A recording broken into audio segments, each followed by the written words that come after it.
Hello बच्चों, क्या हालचाल, कैसे हैं आप लोग सब। और क्या मजे चल रहे हैं आपके दामाद क्वेश्चन के लास्ट पार्ट में। और सबसे संगीन पार्ट, क्योंकि यहाँ है कॉन्ट्रैक्ट। तो कॉन्ट्रैक्ट जो बच्चों की दुखती हुई रक्त है और आता है 32 नंबर का पेपर में, 32 मार्क्स का। और इसमें भी मैं आपको बता दूं, उस 32 मार्क्स के अंदर भी मेजोरिटी वही रहता है। आप वेटेज वाला वीडियो देखो, उसमें मेजोरिटी थ्योरी रहती है, डायरेक्ट क्वेश्चन। और होता केस स्टडी कम है, लेकिन बच्चा क्योंकि कॉन्ट्रैक्ट का विथ इतना बड़ा है, वो है इतना बड़ा, बच्चा उसको इग्नोर करना शुरू कर देता है। तो आओ देखें, हमने मात्र इसमें 10 क्वेश्चन डाले हैं जो मल्टीपल अटेम्प्ट्स में रिपीट हुए हैं। आओ देखें ये दामाद क्वेश्चंस क्या हैं। सबसे पहले आता है sir, no consideration no contract. ये आता है यूनिट नंबर 2 से ये क्वेश्चन, सेक्शन नंबर 25 की। इस पे इस बार केस स्टडी आई थी, पिछली बार डायरेक्ट क्वेश्चन आया था कि किस केस में बिना कंसिडरेशन के भी कॉन्ट्रैक्ट वैलिड होता है। जैसे नेचुरल लव एंड अफेक्शन हो गया, चैरिटी हो गया, गिफ्ट हो गया, बेलमेंट हो गया, एजेंसी हो गया। इस सब केस में कंसिडरेशन, टाइम बार्ड डेट हो गया, कंसिडरेशन नहीं भी है तो भी कॉन्ट्रैक्ट वैलिड होता है। फिर आता है law of privity and it's exception. ये भी यूनिट 2 के ही अंदर आता है कि प्रिविटी का मतलब क्या होता है और प्रिविटी के एक्सेप्शंस क्या होते हैं। कौन कौन सी चीज प्रिविटी के एक्सेप्शन में आती है, जैसे कि अगर आप बेनिफिशियरी है, या एजेंसी है, या एक्नॉलेजमेंट किया है, या फैमिली सेटलमेंट हुई है, उस केस में जो थर्ड पार्टी होता है वो भी पार्टी टू द कॉन्ट्रैक्ट पर केस कर पाता है। कोर्शन एंड इट्स इफेक्ट, ये है यूनिट 3 से। कोर्शन का मतलब होता है जबरदस्ती, threatening to commit a crime और actually committing a crime which is against the Indian penal code. और उसमें अब बच्चा बोला बीएनएस लिख सकते हैं। हाँ भाई, लिख सकते हो, कोई प्रॉब्लम नहीं। आईपीसी लिखोगे तो भी कोई प्रॉब्लम नहीं। जिसमें भैया क्या करते हैं, या तो आप आदमी को थ्रेटन कर रहे हो कि उसके साथ कुछ गलत करोगे, या तो आप कर रहे हो। याद रखना है, कोर्शन में थ्रेट भी इक्विवेलेंट माना जाता है गलत काम के। और उसके बाद उनका इफेक्ट, कोर्शन के केस में कॉन्ट्रैक्ट क्या होता है, वॉइडेबल होता है। उसके बाद आता है फ्रॉड और मिसरिप्रेजेंटेशन। ये भी यूनिट नंबर 3 में है कि फ्रॉड और मिसरिप्रेजेंटेशन में फर्क क्या होता है। इसको खासम खास इंपॉर्टेंट मार्क कर लीजिएगा। हर एक में आप देखोगे मैंने कुछ डिफरेंस बिटवीन किए हैं, लगता है मेरे को कि एक डिफरेंस बिटवीन और आना चाहिए। जो इस बार क्वेश्चन आया है, छोड़ने की गलती मत करना, क्योंकि कभी कभार आईसीआई क्या करता है, जो क्वेश्चन पिछली बार आया है आपको लगता है अरे ये थोड़ी ना अगली बार आएगा, और फिर वो वही क्वेश्चन वापस से अगली बार पूछ लेता है। कई बार हुआ हुआ है ये ऑक्शन सेल के केस में, कई बार हुआ हुआ है माइनर के केस में, और कई बार हुआ है डिसोल्यूशन बाय पार्टनरशिप फर्म के केस में। तो याद रखिएगा, अग्रीमेंट अगेंस्ट पब्लिक पॉलिसी को तो मैं बोलूंगा सुपर इंपॉर्टेंट मार्क कर लीजिए, क्योंकि ये लास्ट टाइम आया है आफ्टर मेनी इयर्स। तो ये हो सकता है ये वापस पूछ ले। अच्छा, when contract need not be perform. एक टाइम में आईसीआई का फेवरेट क्वेश्चन हुआ करता था, नोवेशन, रिसेशन, ऑल्टरेशन, वेवर। ठीक है, when contract need not be performed, ये आता है यूनिट नंबर 4 के अंदर, ये भी है यूनिट नंबर 3 के अंदर। तो इनको थोड़ा ध्यान से देखना है। उसके बाद आता है कंटिंजेंट कॉन्ट्रैक्ट और कंटिंजेंट कॉन्ट्रैक्ट के रूल्स की। कंटिंजेंट क्या होता है, कोलैटरल इवेंट पे डिपेंड करता है।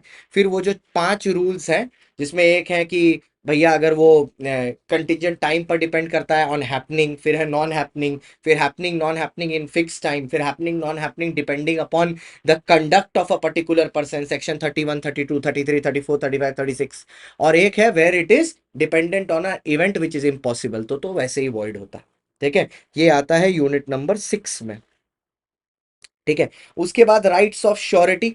भैया श्योरिटी के क्या राइट होते हैं, प्रिंसिपल डेटर के अगेंस्ट, प्रिंसिपल क्रेडिटर के अगेंस्ट, और साथ ही में को श्योरिटी के अगेंस्ट। ये मतलब क्लासिक 7 या 6 मार्क क्वेश्चन बनता है, एकदम क्लासिक, क्योंकि उसकी लेंथ भी उतनी है कि 7 और 6 मार्क्स में लिखी जा सके। This is unit number 8।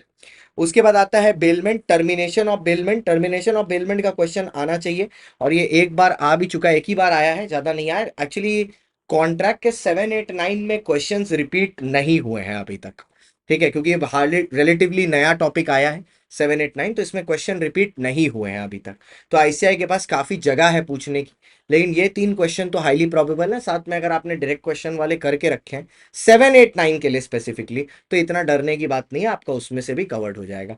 फिर एक क्वेश्चन जो हाल फिलहाल 2, 3 बार आया चुका है, ओल्ड से लेके अभी सिलेबस में, और हमें को लगता है शायद इस बार वापस से आ सकता है, एंटीसिपेटरी ब्रीच के रूल अंडर सेक्शन नंबर 39। कि भैया एंटीसिपेटरी ब्रीच क्या होती है। दो ऑप्शन होते हैं ना ब्रीच होने के बाद, एक आप उसको ब्रीच आज मान सकते हो, या दूसरे केस में आप उसको ब्रीच आज ना मानो और आप उसको breach at a future date मान लो। ठीक है। और अभी आप कॉन्ट्रैक्ट को अलाइव रखो, सामने वाले को डैमेजेस पेमेंट करते रहो, मस्त उस कॉन्ट्रैक्ट को अलाइव रखो, and at a later date जाके आप उसको बंद करवा दो। ठीक है। और या तो फिर वो इम्पॉसिबल हो जाए तो दोनों का बेनिफिट हो जाएगा। देखो सर, इस वाले एग्जाम में आप खुद देख रहे होगे कंपेयर टू लास्ट एग्जाम, जो लोग अ, अगर रिपीट कर रहे हैं, या अगर आप लोग रिपीट नहीं कर रहे, आपने अपने कोई आपका सीनियर ने आपको रेकमेंड किया था, the number of videos and the number of effort that I'm taking this time is more than compared to what it was last time। उसके पीछे एक रीजन है। जनरली क्या होता है, मे के अटेम्प्ट में ना बच्चा जो ट्वेल्थ दे के आया वो करता है, तो ट्वेल्थ के चक्कर में उसका ना इलेवेंथ काफी कॉम्प्रोमाइज हुआ होता है, सीए तो उसको थोड़ा एक एक्स्ट्रा हेल्प की जरूरत होती है। सिमिलरली ये वो भी बच्चा देता है जो जनवरी में नहीं पास हो पाया और रिपीट कर रहा है, तो उसका भी थोड़ा सा मोटिवेशन लेवल डाउन रहता है, तो उसको थोड़ा सपोर्ट की ज़्यादा ज़रूरत होती है। ये बात मैं समझता हूँ। और मैंने हमेशा तुमको बोला है, तुम्हारे अच्छे टाइम में मैं हूं ना हूं, ठीक है, लेकिन जब तुम्हारा खराब टाइम चल रहा है, जब तुमको चाहिए कि कोई तुम्हारी मदद के लिए खड़ा रहे, तुम आसपास देख लेना, अगर पूरा अंधकार भी हो तो तुम एक बार आवाज लगाना दिल से, मैं खड़ा रहूंगा। ठीक है, हमेशा रहूंगा। ठीक है। मैं हेल्प चाहे ना भी कर पाऊं, लेकिन खड़ा तुम्हारे साथ हमेशा रहूंगा। ठीक है, अंत तक, जब तुम्हें मेरी जरूरत है और जब तुम तकलीफ में हो। तो ये मेरा एक एक्स्ट्रा एफर्ट है, जो सिर्फ मैं इसलिए ले रहा हूं क्योंकि मुझे पता है कि मे वाला जो अटेम्प्ट रहता है, इसमें बच्चा थोड़ा सा अंडर प्रिपेयर्ड रहता ही रहता है। ठीक है। और ये कॉमन बात है, और यूनिवर्सल है ये बात, सब केस में होती है। ठीक है। तो आई नो दैट, एंड इस चीज से मैं वाकिफ, और इसलिए ये एक्स्ट्रा एफर्ट लिया जा रहा है, तो इसको बेस्ट यूज करो। वीडियो को हाइप कर दो, चैनल को सब्सक्राइब कर दो। क्या पता इसी मैराथन में हम लोग 1 लाख पहुंच जाए, तो दिल खुश हो जाएगा। ठीक है। और वीडियो को हाइप जरूर कर देना, अपने दोस्तों के साथ शेयर कर देना। All the very best.